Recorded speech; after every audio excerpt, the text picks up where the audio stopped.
Lindt and Sprüngli. Before chocolate was that smooth square that disappears on your tongue, it was kind of disappointing.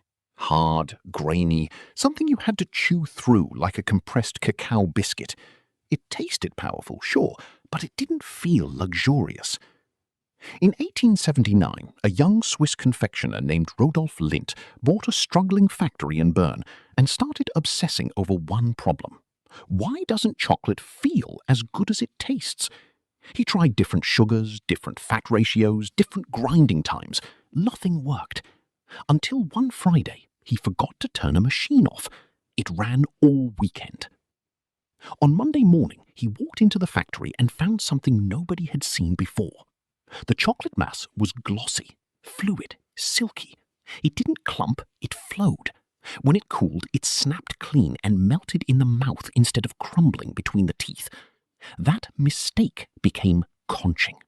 Hours and hours of mixing and aerating that polish every tiny particle, drive off harsh aromas, and wrap everything in cocoa butter. From a technical point of view, conching is just extended mixing. From a human point of view, it's the moment chocolate stopped. Godiva. When most people picture fancy Belgian chocolate, they're not thinking about a specific origin or a percentage. They're seeing a gold box, a little ribbon, maybe the word Godiva in serif letters on the lid. The story starts small. In 1926, in Brussels, a chocolatier named Pierre Draps was making pralines at home and delivering them to local shops. After the war, his family wanted a name that felt romantic, noble, a little bit rebellious. They chose Godiva, after Lady Godiva, the English noblewoman from the legend who rode naked through the streets to protest unfair taxes. It's a wild reference for a box of chocolates, but it worked. Godiva built its reputation not on single-estate cacao or fermentation curves, but on the idea of the gift. Pralines with creamy fillings, seasonal collections, heart-shaped boxes, the kind of chocolate you bring to a date, a dinner, a hotel room. Sensorially, it's all about sweetness, smooth centers, and photogenic finishes. It's less, let me tell you about these beans from Ecuador, and more, this looks and feels like a special occasion. Here's the part that breaks the fantasy a little. In 1974, Godiva was bought by Campbell's Soup Company. Yes, the canned soup giant. Later, in 2007, it was sold again, this time to the Turkish group Yıldız Holding. In 2019, the rights to Godiva's cafes in some Asian markets went to a South Korean investment fund. The romantic image of a tiny Belgian atelier run by a family in Brussels, that's the marketing. The reality is a global brand managed by boardrooms in multiple countries.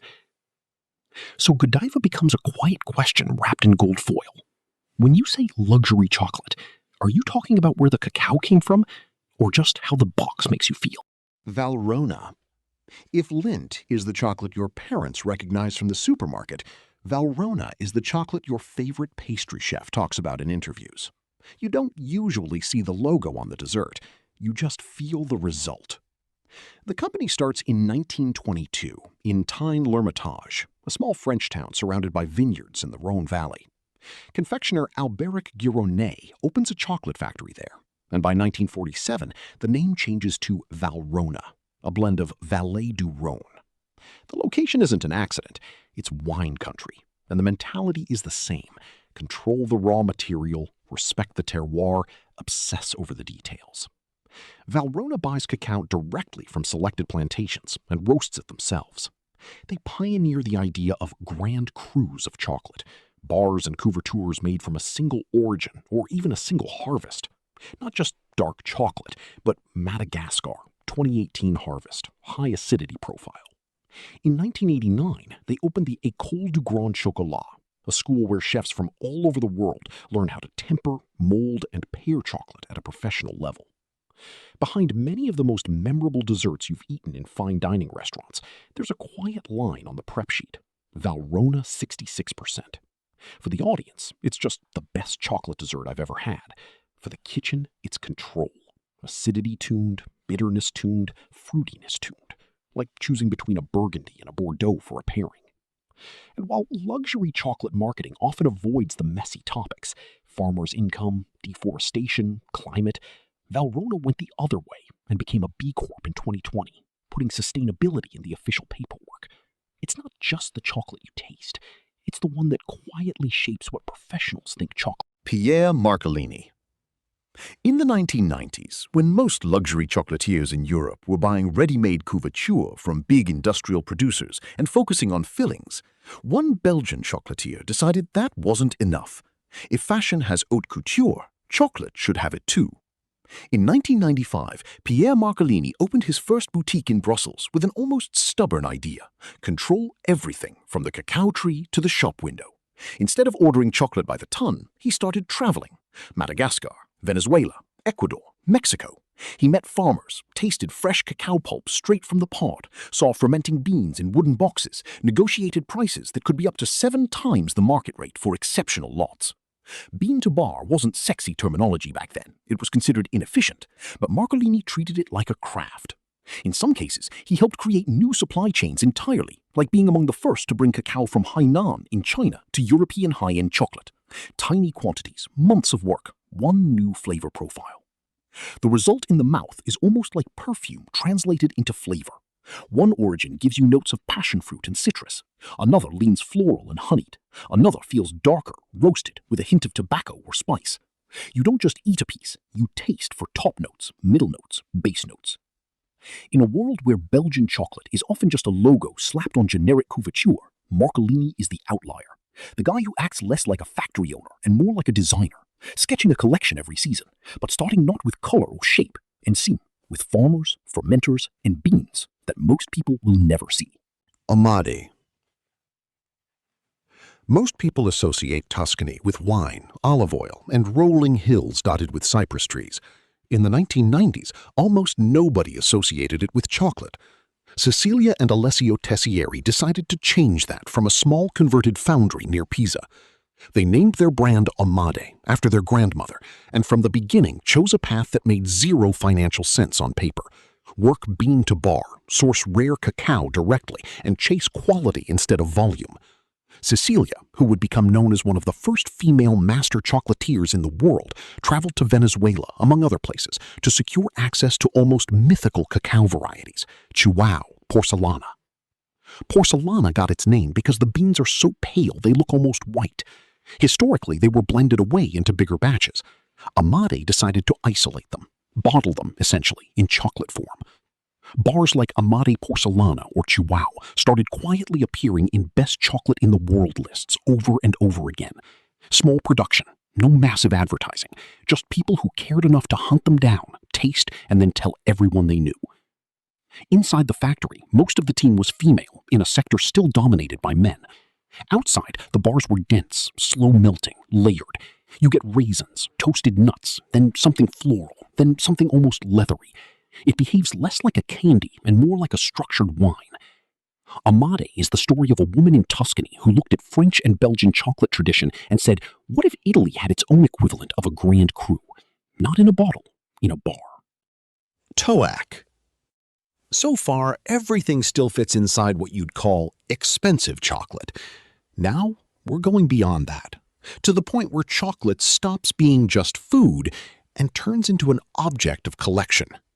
Toac was founded in 2013 in Ecuador by Jerry Toth, Carl Schweitzer, and Denise Valencia. It didn't start as a luxury brand brainstormed in a boardroom.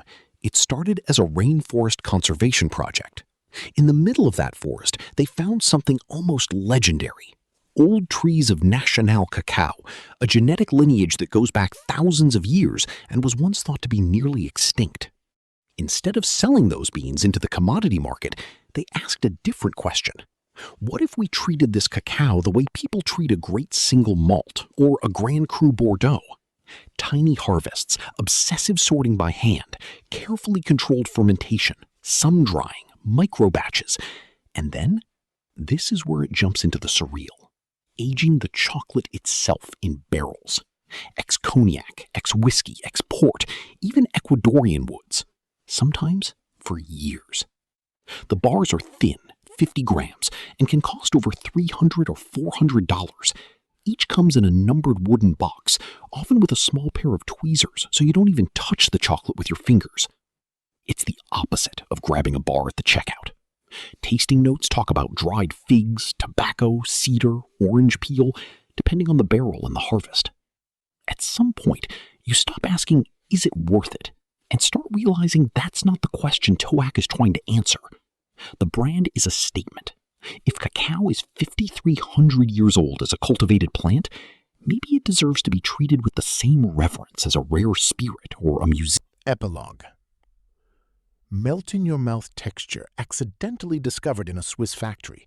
A knight's wife riding naked through legend to sell you a gold box. French chefs whispering brand names the public never sees. A Belgian designer flying across oceans to taste pulp straight from cacao pods. A Tuscan woman turning almost white beans from a tiny Venezuelan village into cult bars. An Ecuadorian team aging chocolate in cognac barrels and selling it with tweezers. On the surface, all of this lives under the same label. Luxury chocolate. But once you've seen behind the packaging, it stops being a single category. It becomes a spectrum. From industrial romance to true bean-level obsession. From brands owned by soup companies to micro-batches guarded like rare whiskey. The next time you bite into a fancy chocolate, there's a quieter question hiding under the wrapper. Are you paying for the logo, the story, the work behind the beans, or some mix of all three? And if you want to see how far this rabbit hole goes, this was just the chocolate chapter. Next time, we're going to do the same thing with another universe of everyday luxury. And once you see that one from the inside, you won't look at it the same way again.